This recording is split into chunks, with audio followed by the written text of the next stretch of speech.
श्री स्वामी समर्थ. जय जय स्वामी समर्थ. तुम्ही जर श्री स्वामी समर्थ महाराजांचे खरे भक्त असाल तर कमेंट बॉक्समध्ये श्री स्वामी समर्थ नावाचा जयघोष करायला विसरू नका. तुम्ही जर चॅनलवरती नवीन असाल तर चॅनलला जरूर सबस्क्राईब करा.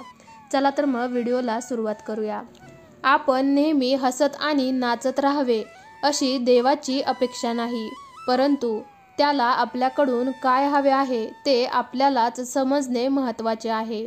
श्री स्वामी समर्थ. जय जय स्वामी समर्थ. देवावर विश्वास ठेवा म्हणून आपण जिवंत आहोत.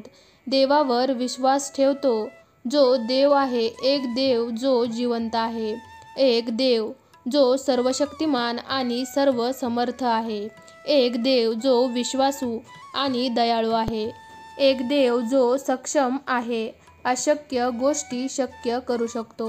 तो मानवी मर्यादांच्या पलीकडे जाऊन आपल्या मनाच्या समजुतीच्या पलीकडे कार्य करण्यास सक्षम आहे. देवाचा एक स्पर्श, त्याच्याशी एक भेट आणि तुम्हाला कळेल की तो सक्षम आहे. तो तुमच्या आयुष्याला कलाटणी देण्यास सक्षम आहे. तो तुमचे हृदय आणि मन बदलण्यास सक्षम आहे.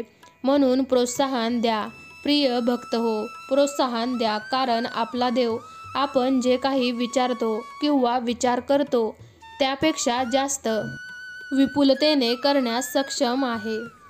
मला मिळालेल्या सर्वोत्तम सल्ल्यांपैकी एक म्हणजे तो देवाकडे घेऊन जा, सर्व काही देवाकडे घेऊन जा. मी एकदा माझ्या आयुष्यातील अतिशय काळोख्यातून गेलो होतो आणि मी माझ्या सभोवताली देवभक्त पुरुष आणि स्त्रिया लावल्याबद्दल परमेश्वराचे आभार मानू इच्छितो, ज्यांनी मला उत्तर शोधण्याऐवजी देवाचा शोध घेण्यास प्रोत्साहित केले.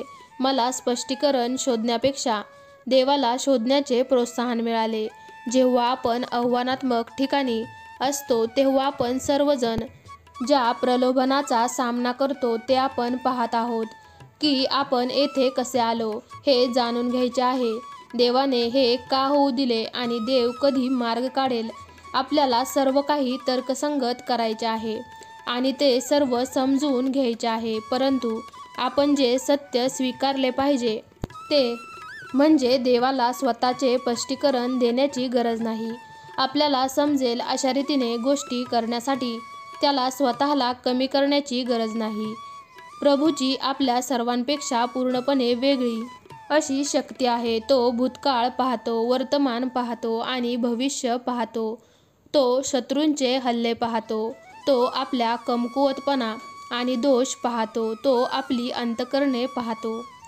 आपण कधीही पाहिले नाही आहोत त्यापेक्षा देव खूप काही पाहतो. आपण सर्व पाहणाऱ्या देवाचे मार्ग समजून घेण्याची अपेक्षा करू शकत नाही. आपण सर्वज्ञ देवाचे मार्ग समजून घेण्याची अपेक्षा करू शकत नाही. आपण फक्त देव विश्वासू आहे यावर विश्वास ठेवला पाहिजे.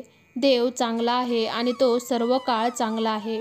देव प्रेमळ आणि नियंत्रणात आहे, कारण माझे विचार हे तुमचे विचार नाहीत आणि तुमचे मार्ग माझे मार्ग नाहीत, परमेश्वर म्हणतो. कारण जसे आकाश पृथ्वीपेक्षा उंच आहे तसे माझे मार्ग तुमच्या मार्गांपेक्षा आणि तसे माझे मार्ग तुमच्या मार्गांपेक्षा आणि माझे विचार तुमच्या विचारांपेक्षा उंच आहेत. तुमची समस्या काहीही असो, तुमची समस्या कशीही असो, उत्तरे शोधण्यात तुमची शक्ती खर्च करू नका. त्याऐवजी तुमची ऊर्जा खर्च करा. हे का घडले किंवा ते का घडले नाही याचे स्पष्टीकरण शोधण्यात किंवा तर्क करण्याचा प्रयत्न करू नका. त्याऐवजी देवाचा शोध घ्या. आणि म्हणून मी आता तुमच्याशी बोलत आहे. जर तुम्ही कठीण ठिकाणी असाल तर परमेश्वरावर विश्वास ठेवा. तुमच्या समस्या देवाकडे घेऊन जा, कारण तुम्ही जर तुमच्या स्वतःच्या बळावर गोष्टी हाताळण्याचा प्रयत्न केला तर तुम्हाला जिंकणे अशक्य होईल. हे जीवन स्वतःच्या बळावर जगण्याइतके तुम्ही बलवान नाही. स्वतःच्या बुद्धीने हे जीवन जगण्याइतके तुम्ही शहाणे नाही. आम्हाला देवाची गरज आहे. तुम्हाला स्वामींची गरज आहे. त्यामुळे समस्येऐवजी त्याच्यावर लक्ष केंद्रित करा. तुमच्या समोरील संकटांमधून मार्ग काढण्यावर लक्ष केंद्रित करा. आयुष्य हे चांगले काळ आणि कठीण वेळ यापासून बनलेले आहे. आपण त्याचे जास्त आणि कमी असे दोन्ही भाग अनुभवतो आणि ते मंद होते. आपण जीवनातील त्रासांपासून मुक्त नाही. आणि खरं तर बरेच लोक असा तर्क करतील की आपल्याला इतरांपेक्षा जास्त त्रास सहन करावा लागतो. शेवटी पुष्कळ संकटे आहेत, परंतु प्रभू त्याला त्या सर्वातून सोडवतो. आपल्याला अनेक दुःखे कशी आहेत हे येथे लक्षात घ्या. आता मी हे तुम्हाला निराश व्हावे म्हणून सांगत नाही, तर तुम्ही तुमच्या दृष्टिकोनावर आधारित व्हाल म्हणून सांगत आहे. देवावर प्रेम करणे, देवासाठी जगणे याचा अर्थ असा नाही की तुमचे जीवन कोणत्याही समस्यांपासून मुक्त असेल. त्याचप्रमाणे जेव्हा तुम्हाला आव्हाने किंवा वेदनांचा सामना करावा लागतो, तेव्हा याचा अर्थ असा नाही की परमेश्वर तुमच्यावर इतरांपेक्षा कमी प्रेम करतो. तुम्ही पहा, देव आपल्याला अशा जीवनाचे वचन देत नाही ज्यामध्ये दुःख, वेदना, समस्या किंवा कठीण परिस्थिती नाही. खरं तर तो आपल्याला उलट सांगतो, या गोष्टी मी तुम्हाला सांगितल्या आहेत जेणेकरून माझ्यामध्ये तुम्हाला शांती मिळावी.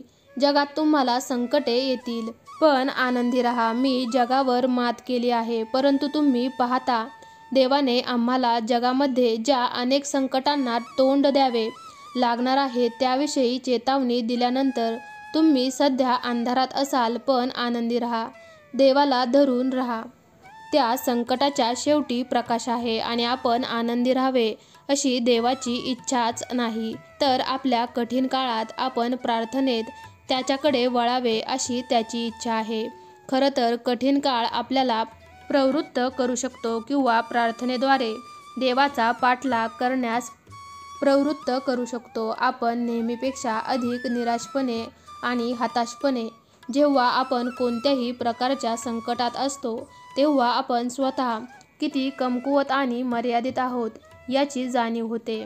आपल्याला असहाय्य वाटते. आपल्याला प्रभूच्या हस्तक्षेपाची किती गरज आहे याची जाणीव होते. देव हा आपला सांत्वनकर्ता आहे आणि संकटाच्या वेळी एक अतिशय उपस्थित मदत आहे ज्याची आपल्याला कधीही आवश्यकता असेल. होय, माणूस म्हणून आपल्यात अजूनही भावना आहेत हे कोणीही नाकारू शकत नाही. आपण नेहमी हसत आणि नाचत राहावे अशी देवाची अपेक्षा नाही, परंतु त्याला आपल्याकडून काय हवे आहे ते आपल्यालाच समजणे महत्त्वाचे आहे. देवाला आपल्याकडून काय हवे आहे ते म्हणजेच विश्वास, कारण विश्वासानेच देवाला कृती करण्यास प्रवृत्त करतो. म्हणून प्रिय भक्त हो, आनंदी राहा. देवाने तुमच्या संकटांवर मात केली आहे. देवच हा आमचा धीर देणारा आणि संकटाच्या वेळी मदत करणारा आहे. फक्त आपण त्याच्यावर विश्वास ठेवला पाहिजे. तो तुम्हाला मदत नक्की करेल. श्री स्वामी समर्थ. जय जय स्वामी समर्थ. स्वामी तुमची सर्व स्वप्न पूर्ण करो. स्वामी तुमच्या सर्व इच्छा पूर्ण करो. स्वामी तुमची सर्व संकट लवकरात लवकर दूर करो. हीच स्वामीचरणी मनापासून प्रार्थना. चला तर मग पुन्हा लवकरच भेटूयात अशाच एका नवीन व्हिडिओमध्ये. तोपर्यंत तुम्ही सर्वांनी माझा हा व्हिडिओ पाहिल्याबद्दल तुमच्या सर्वांचे मनापासून धन्यवाद.